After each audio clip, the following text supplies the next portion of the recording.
Now, we're going to have more on this right now with Angel Hsu from New Haven, Connecticut. She's a research scientist and lecturer at Yale School of Forestry and Environmental Studies. I suspect she knows a few things about the environment and green energy because that's what she focuses on. Welcome to Biz Asia America. Let me start.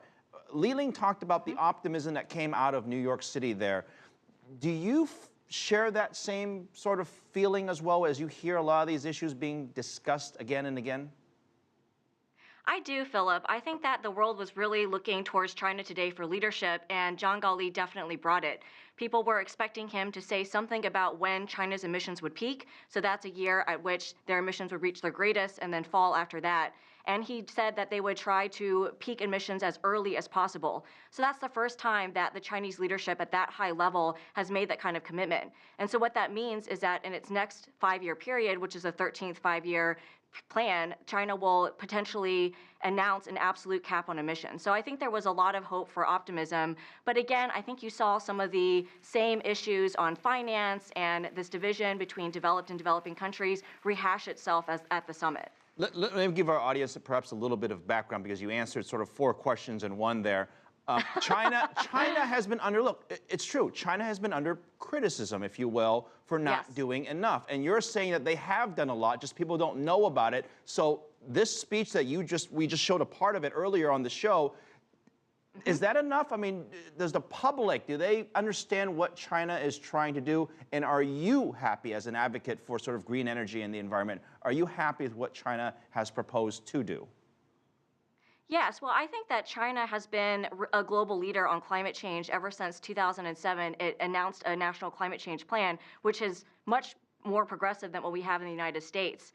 But I think the problem is that they haven't traditionally been very good communicators or had really good public relations to tell the world what it is they are doing on climate change. And so I think that they were really waiting for this historic moment when Ban Ki-moon is trying to galvanize political leaders to this one moment in New York City where they can step up and say, look, we're willing to be constructive, we want to be a leader, and this is how we're going to do it. And so I think it is a historic moment for the world now to understand that China is acting on climate change despite the fact that it is the #1 emitter of greenhouse gas emissions. And now new scientific reports have just been published to show that China's per capita emissions now exceed that of the European Union. Yep. And we have talked an awful lot on this show about the economic or adverse economic impacts that ignoring pollution or ignoring these very difficult environmental factors have had, not just on companies. I mean, let's just put that aside for a second. How about the cost to health to citizens of certain countries?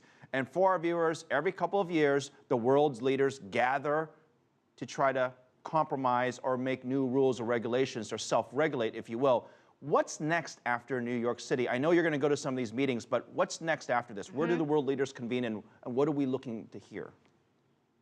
Yeah, so just going back to your point about the health implications, I would say that that's one of the main reasons why China is acting so proactively and so intensely on climate change because of the air pollution consequences and the co-benefits that result when they reduce coal consumption. And so I think that's been a major, major impetus and driving force behind their climate policy. And so to your other question about what's next, this climate summit doesn't really have any major bearing on the official UN climate negotiation process, which will convene next in Lima, Peru, and ultimately end up in Paris next year in 2015 for when is the deadline to actually negotiate a new climate deal. So that's the time when countries have set as a deadline to negotiate this new climate deal, and that's one of the reasons why this climate summit right now is very, very important to set the political road ahead to actually get to Paris and make that actually a meaningful agreement. Angel, I was down in Mexico City at a conference talking about climate change, and one of the things that a lot of people told me to delegates was they were very frustrated because it was the issue of building awareness versus seeing some action being taken. And you're saying it's possible that in Paris we could see some actual action being taken by countries. That's the hope. I mean, that's been the plan since the Watershed Copenhagen climate talks in 2009, and that was the deadline. That was supposed to be the deadline to negotiate a new global deal, but for various reasons, largely the United States not bringing enough to the table, that fell apart. So in the intervening years, what has been established is really for Paris to take the place of Copenhagen for that deadline to negotiate a new global deal. But I think you're absolutely right. I think it's going to involve not just governments, but also ordinary citizens, businesses, cities, regions, states to get together and also to commit serious and ambitious actions to address climate change. On that note, Angel, I'm going to give you the last word. We have time for one more. Okay. What's the one thing that you'd like to see these different parties agree to? What's the one thing that's most important that they need to agree to right now? So I think everybody needs to agree to transparency, to say exactly what it is that they're doing, put real numbers behind it so that we can get a sense of what all of these actions and what everybody together can do to address and tackle climate change. Angel Hsu, lecturer at Yale University in New Haven, Connecticut. Thank you very much. Great to have you on the show on this very important topic.